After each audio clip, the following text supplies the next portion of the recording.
विद्यार्थ्यांनो, आज आपण 8व्या वर्गाच्या अभ्यासक्रमातील 2.1 ट्राय अगेन ही पुन्हा एक कविता शिकणार आहोत। तुम्ही अनेक प्रसिद्ध व्यक्तींबद्दल ऐकले असेल की पहिल्या अपयशामुळे खचून न जाता त्यांनी पुन्हा प्रयत्न करून यशाचे शिखर गाठले आहेत। त्यावर एक हिंदी सुंदर कविता आहे, लहरों से डरकर नैया कभी पार नहीं होती, कोशिश करने वालों की कभी हार नहीं होती। प्रसिद्ध सायंटिस्ट थॉमस एडिसन यांचं एक छोटंसं उदाहरण घ्या।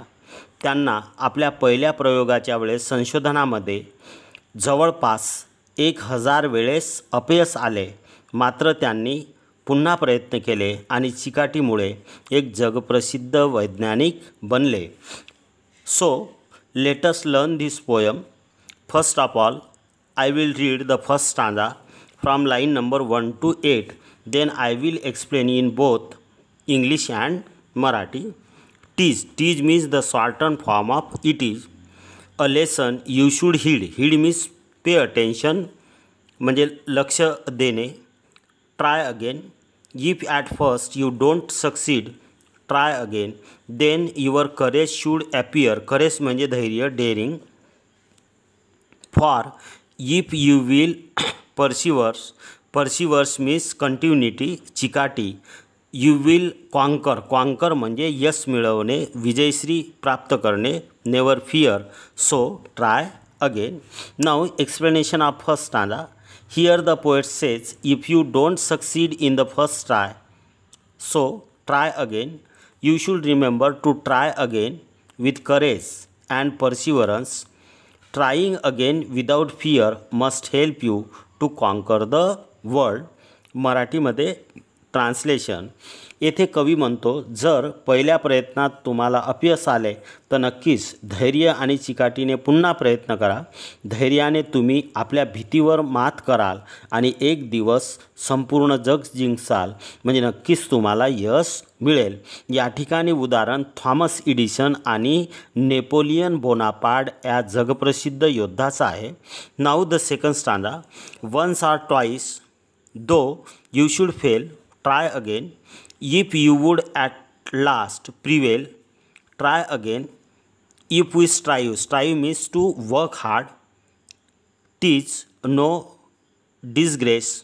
Though we do not win the race, what should we in that case? Try again.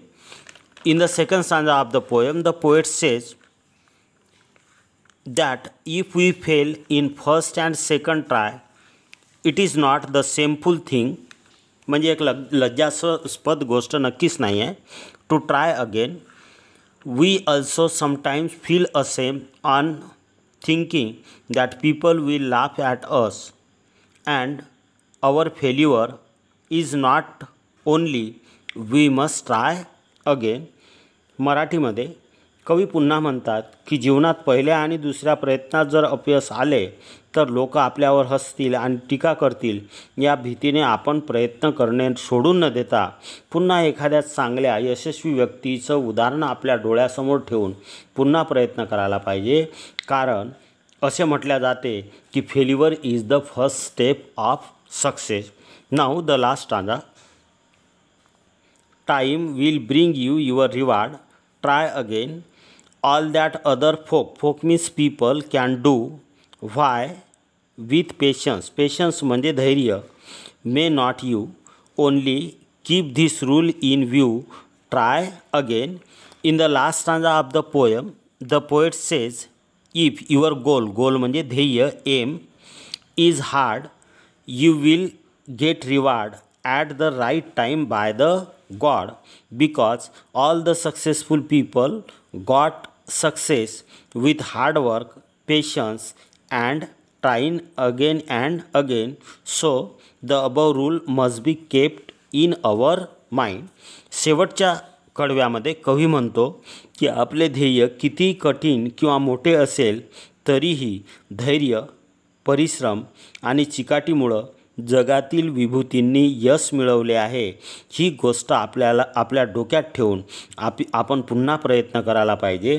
कारण निसर्गाचा एक नियम आहे की प्रयत्न केल्याशिवाय जगामध्ये काहीही मिळत नाही. थँक्यू.